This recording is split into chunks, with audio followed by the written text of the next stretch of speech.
So we open the floor. We have 20 minutes. I'd like to spend the remainder of the time together as an opportunity to ask these three young adults, these very fine young men, what they most needed from you during this huge transition in life. And you may find that some of those shadow elements that we just went over on the last slide might be a requirement.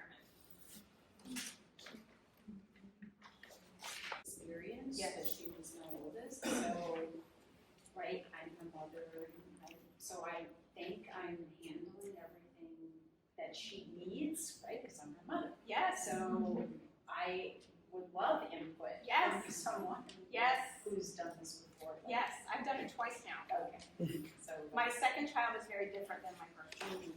So each child is unique, as you are unique, and your parenting style is unique. Yeah. Mom A may be a hovering nuisance to their child. Like, I got it, Mom, just, you know. Well, the other one has already told me she's going to school in Texas, so she can't wait to go. Right, there's always two spectrums. Evan really welcomed anything I would do for him, whereas my younger son, who's at the University of Florida, he's going to be a sophomore next year. I just started piling things in a corner in his bedroom, and he'd be like, yeah, whatever. Yeah, whatever.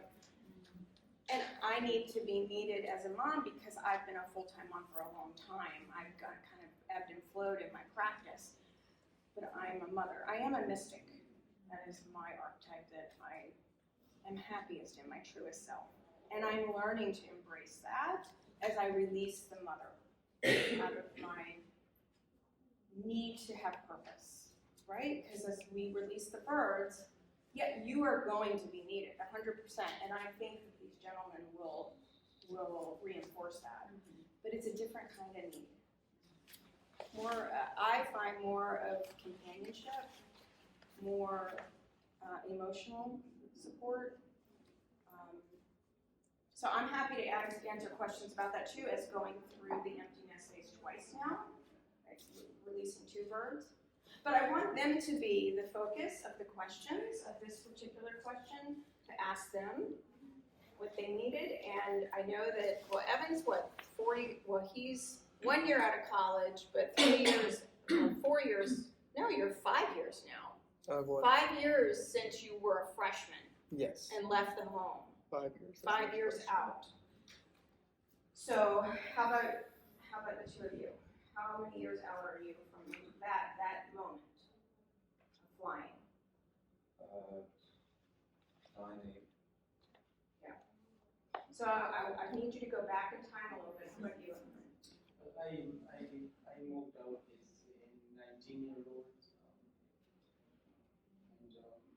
I moved here in 2015 to Kenya.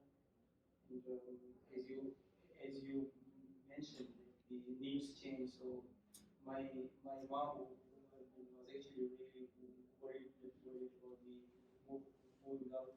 And she was worried because I'm a person who stuttered, and she didn't know how I would survive in a complete different culture. Yeah. I didn't have any family members there either. So what she would do is she would call me like every day, and when I was starting to stutter, she would start to cry. And so what I did, I stopped talking.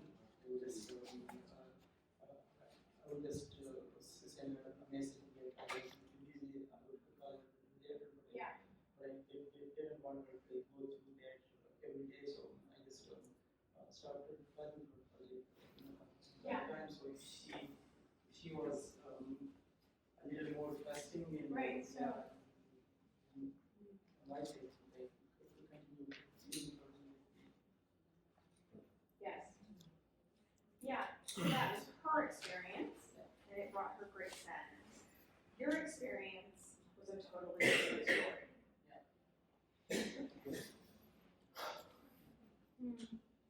I think as a kid who has been at school now too. I think when I was a freshman in college, the main thing that a parent needs to know that will always and 100%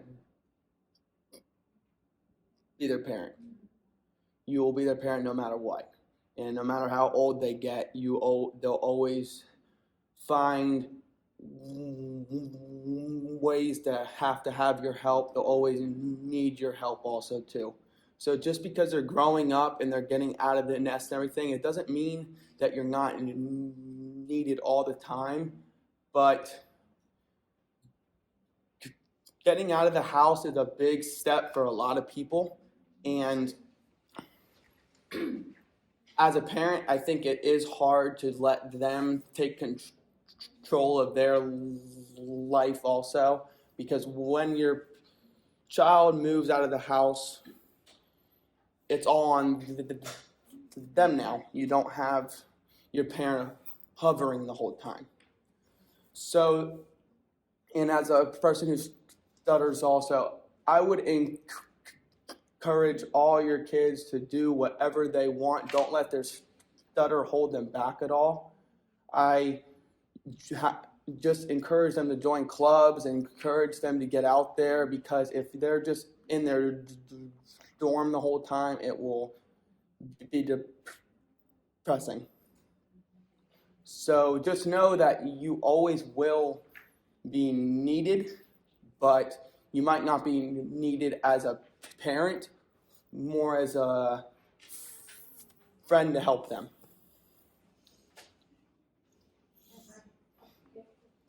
Go ahead. I was just gonna ask, looking back, like what did your parents do to help you in that transition? Like what tools or what support should they be giving you so that you feel comfortable kind of doing the transition to be on your own?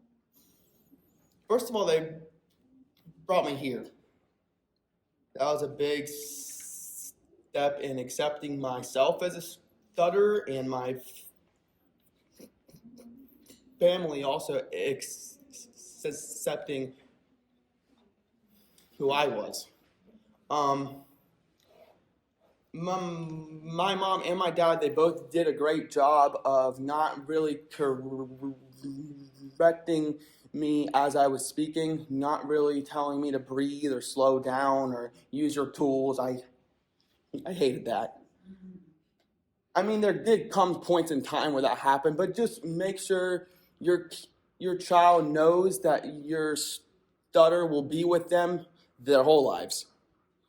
And it's something that they'll have to deal with their whole lives. And when a kid is growing up, you as a parent, I think it's their job to have their child accepted. Yeah, I think a big thing also that I really encouraged Evan to do, and he was pushing back on me a lot, was I found him a therapist in Tallahassee. Yeah, and if you are at that stage also where your kid is moving out of the house also, if they don't want help from you, encourage them to seek help somewhere else, because as a child you don't always really want your parent to help you all the time. So if you're at that stage where your child is moving out of the house, say, I don't need to help you, but if something in the back of your mind is telling you that your child does need help, encourage them to seek help. Yeah, that gut intuition. Yeah. Yes. So, I heard two different things.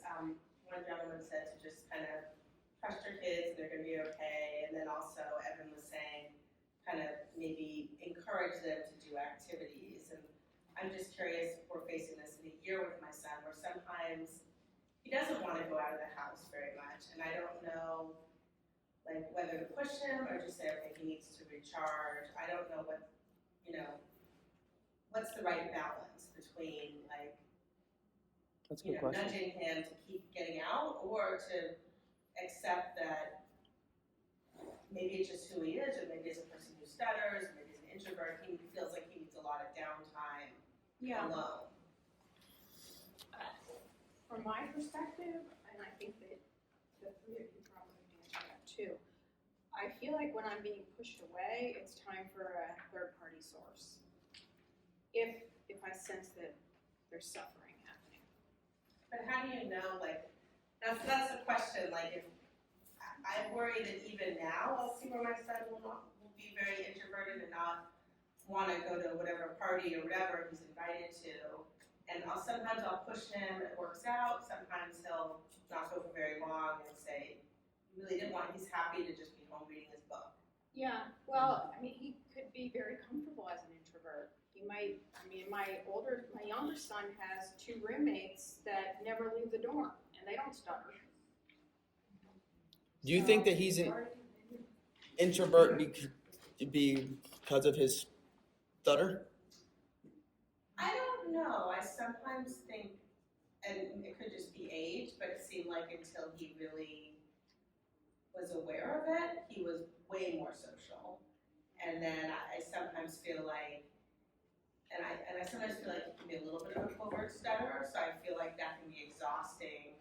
Like, he'll sometimes say to me that, like, the kids on his basketball team doesn't know that he stutters.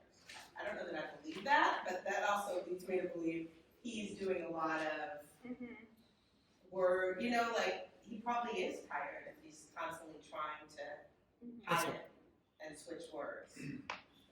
I'd like to chip in on that. I can relate to your son, is it? Yeah. Yeah. Hi. Yeah. I know the metaphor that comes to my mind, especially like teens, late teens,